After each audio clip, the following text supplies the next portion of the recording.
오늘은 이제 21강입니다. 경우의 수, 합의 법칙과 고배 법칙에 대해서 한번 알아보도록 하겠습니다. 아마 제가 봤을 때 문제를 풀 때는 합의 법칙이 어떻게 보면 더 중요한 것 같아요. 고배 법칙이 더 많이 써먹습니다. 하지만 합의 법칙에서 기준을 딱 잡아줘 버리면 문제가 훨씬 더 쉬워지기 때문에 합의 법칙도 굉장히 중요하다는 거 꼭 기억을 해 놓으시고요. 합의 법칙이라는 건 두 사건 A, B가 이렇게 있는데 이게요 동시에 일어나지 않습니다. 동시에 일어나지 않을 때 사건 A, B가 일어나는 경우 수를 각각 A가 일어나는 것을 N가지, B가 일어나는 것을 N가지라 했을 때 사건 A 또는 사건 B가 일어나는 경우 수는 두 개를 더해주면 된다는 거죠. N 플러스 N가지. 이렇게. 즉 무슨 이야기냐면요. 이렇게 경우수가 엄청 이렇게 많이 있어요. 이렇게 많이 있는데 이랬을 때 이 경우수를 두 개로 싹둑 잘라가지고 A랑 B로 나누고 싶다는 거예요. 이때 A가지는 A가 일어나는 가지수는 M가지, B가 일어나는 가지수는 N가지, 이때 A 또는 B가 일어나는 가지수는 M 플러스 N가지. 이게 합의 법칙이라는 이야기가 되겠습니다. 어려운 건 아닌데요. 나중에 여러분들이 문제 풀 때 기준이 된다는 걸 잘 기억을 좀 해 놓으시면 좋을 것 같습니다. 자, 그러면 관련해서 문제 하나 풀어보고 넘어가도록 하겠습니다. 문제는 어떤 문제냐면요. 여기 있습니다. 서로 다른 두 개의 주사위를 던졌을 때요. 주사위를 AB라고 했을 때 이때 이거 두 눈의 수의 차가 3 또는 4가 된다. 3 또는 그러면 3이 일어나는 경우수랑 4가 일어나는 경우수는 동시에 일어나지 않는단 말이야. 맞습니다. 그래서 이렇게 할 거라고. 첫 번째, 자, A가 일어나는 경우수를 그냥 A로 써버릴게요. B가 일어나는 수를 B로 넣는다면 A-B가 얼마가 되는 거? 3이 되는 경우랑 두 번째로는 A-B가 4가 되는 걸로 나눠서 풀고 싶다는 이야기야. 그대로 쓰면 돼. 근데 정확히 따지면 절대값을 씌워야지 맞을 것 같죠. 왜냐하면 누가 더 큰지 나도 잘 모르거든요. 이렇게. 그래서 써주면 6일 때 3이모도 있겠죠. 5일 때 2도 있겠죠. 그 다음에 4일 때 1도 있겠죠. 이것만 있겠니? 아니야. 3일 때 얼마도 있어? 그러니까 6일 때도 있겠지.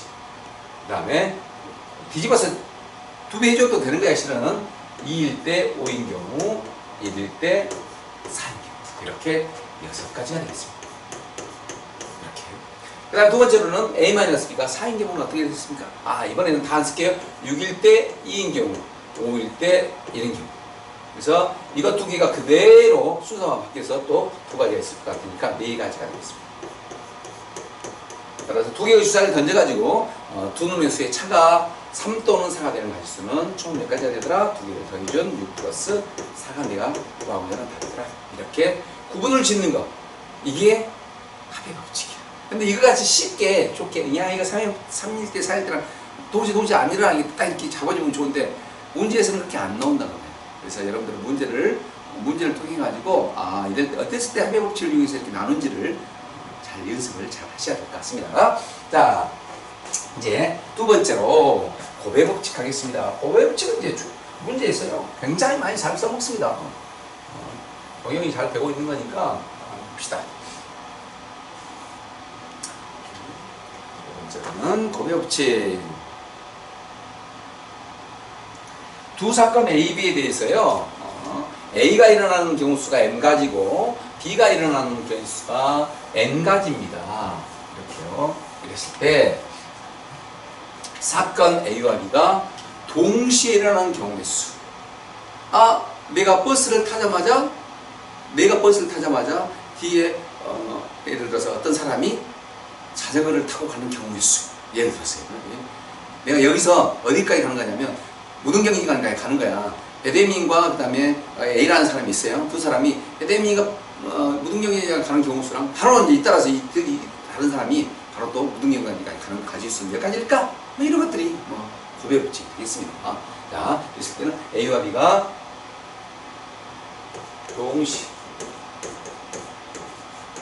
동시에 일어나는 경우수는 두 개를 곱해주면 됩니다.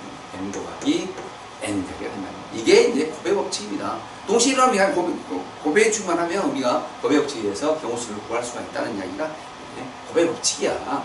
오케이? 한번 보겠습니다. 이것도 이제 이렇게 말하면 뭔 말이에요? 이상한 소리 했잖아요. 이러지 말고 이제 문제를 통해서 보면 저 말이구나 하는 것을 알 수가 있습니다. 자, 여기 있습니다. 세 자리 자연수 그하여 100의 자리 숫자가 짝수고요. 10의 자리 숫자와 1의 자리 숫자는 모두 홀수인가 개수를 한번 구해볼까? 라는 문제야. 세 자리 자연수 중에서 세 자리 자연수는 다 해서 몇 개나 있겠니?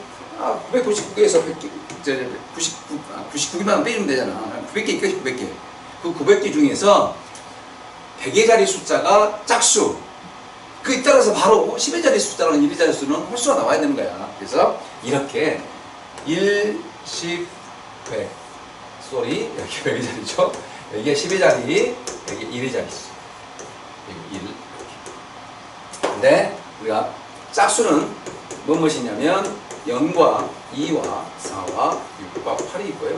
홀수는 뭐가 있습니까? 가지수가 1, 3, 5, 7가 있겠죠? 이렇게. 다른 말이 없습니다. 뭐 1의 자릿수랑 10의 자릿수가 다릅니다. 다르야 된다. 이런 말이 없는 거야. 그랬을 때는 그냥 여기가 그대로 쓰면 100의 자리에 올 수 있는 거 0, 1, 2, 3, 4 여기서 몇 가지? 5가지 하면 안 되겠지. 왜? 0은 100의 자릿수 아니면 3자리 자연수인데 2자리 자연수가 되어버리면 안 되잖아. 4가지. 이 각각에 대해서 10의 자릿수에 올 수 있는 것은 이 5가지가 올 수 있는 거죠. 1의 자릿수에 올 수 있는 것은 몇 가지가 됩니까? 5가지가 되는 거지. 그래서 곱의 법칙에서 바로 곱해주면 되는 거지. 25에다가 4가 가니까 100 나오겠죠? 총 100가지. 900개 중에서 100가지는 100의 자리 숫자가 짝수고 10의 자리 수는 얼마나 10의 자리 수랑 1의 자리 수는 모두 홀수가 된다는 거예요. 예를 들어서 보면요. 이렇게 된다네. 여기가 2가 왔을 때 여기 올 수 있는 건 뭐가 있는 거야? 1, 3, 5, 7, 9가 다 됩니다. 이렇게. 우리 수영도 했었죠? 아직 안 죄송합니다. 수영도 아직 안 했습니다. 이걸 나중에 이제 곧 할 건데 이걸 수영도라고 해요. 그 다음에 1의 자릿수 1이 올 때마다 1이 올 때 올 수 있는 것이 또 1, 3, 5, 7, 9 이게 되잖아요. 이 각각에 대해서 5가지, 이 각각에 대해서 또 5가지. 그러니까 곱해서 몇 가지 했더라? 100가지 했더라? 이렇게 경우수를 푸는 것을 뭐라고 하더라? 그렇지. 곱의 법칙이라고 이야기를 합니다. 내가 우연찮게 그냥 수행들을 이야기를 했습니다. 다음 시간에 아마 수행들에 대해서 이야기를 하게 될 겁니다. 자, 그 다음에 마지막으로 이제 곱의 법칙에서 제가 여러분들한테 이야기를 한 4가지 정도 유형을 이야기를 할 거예요. 오늘은 그 중에 양의 약수와 약수의 개수랑 그 다음에 약수의 총합에 대해서 한번 알아보도록 하겠습니다. 오늘은 결과만 제가 이야기를 해드릴 거고요. 수업 시간에 왜 이런 경우수가 되는지를 여러분과 함께 같이 한번 알아보도록 하는 시간을 갖도록 하겠습니다. 봅시다. A, B가 서로 다른 소수일 때요. N이라는 자연수가요. 이렇게요. A의 M승 곱하기 B의 N승으로 이렇게 소인수분해 냈어요. 이랬을 때 A의 M승 곱하기 B의 N승의 약수의 개수는 어떻게 구하면 되냐면 이 M에다가요 1을 더합니다. 이 각각에 대해서 또 여기도 마찬가지 이 N에다가 1을 더해서 곱해주면 돼요. 이렇게. 이게 A의 N승 곱하기 B의 N승의 양의 약수의 개수가 되겠습니다. 그 다음에 A의 N승 곱하기 B의 N승의 양의 약수의 총합은 어떻게 되냐면 이렇게 하면 돼요. A의 N승의 양의 약수들을 싹 더합니다. 거기다가 B의 N승의 양의 약수들을 싹 더해가지고 곱해주면 돼요. B의 제곱 플러스 해가지고 플러스 B의 N승 이렇게. 왜 이렇게 되는지는 다음 시간에 수업 시간에 이야기를 한번 해보도록 하겠습니다. 꼭 기억을 좀 해놓으시고요. 이건 뭐 양의 약수를 구해라, 양의 약수의 총합을 구해라 이렇게만 나오는 게 아니라 다른 문제랑 짬문에서 나오기 때문에 여러분이 잘 숙지를 하고 있어야 될 것 같고요. 이걸 알고 있다면 쉽게 그 다음 문제도 해결할 수 있습니다. 자, 문제는 이거예요. 360의 양의 약수의 개수를 한번 구해볼래? 라는 이야기입니다.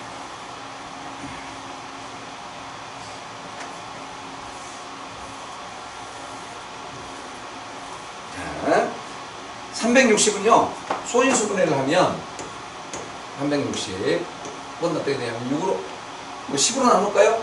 10으로 나누면 36이죠? 이렇게. 그래서 36 곱하기 10이 돼서요. 얘는 얼마? 36, 4구 36인가요? 4 곱하기 9 곱하기 10이네요. 얘는 2의 제곱 여기 2 있으니까 2의 3승 곱하기 3의 제곱 곱하기 5의 1승 이렇게. 선생님 아까 지금 2개짜리 게 아닙니다. 2개짜리랑 3개짜리랑 똑같아. 방법은 똑같습니다. 어떻게 하면 된다고? 양의 약수니까 약수의 개수는 약계로 하죠. 약계. 약수의 개수는 2에다가 1 더해 3 플러스 1 곱하기 2에다가 1 더해 2 플러스 1. 이 지수에다 1 더하라니까 그래 더해주면 답이야. 곱해주면 이게 양의 약수의 총합이 돼요. 그래서 4가지, 3가지, 2가지 총 그래서 24가지 360을 소인수분해를 하지 않아도 양의 약수가 아니 소인수분해가 아니지 약수를 일일이 다 구하지 않아도 양의 약수의 개수가 24개라는 것을 이렇게 찾을 수가 있다는 이야기가 되겠습니다. 여기까지 하겠습니다.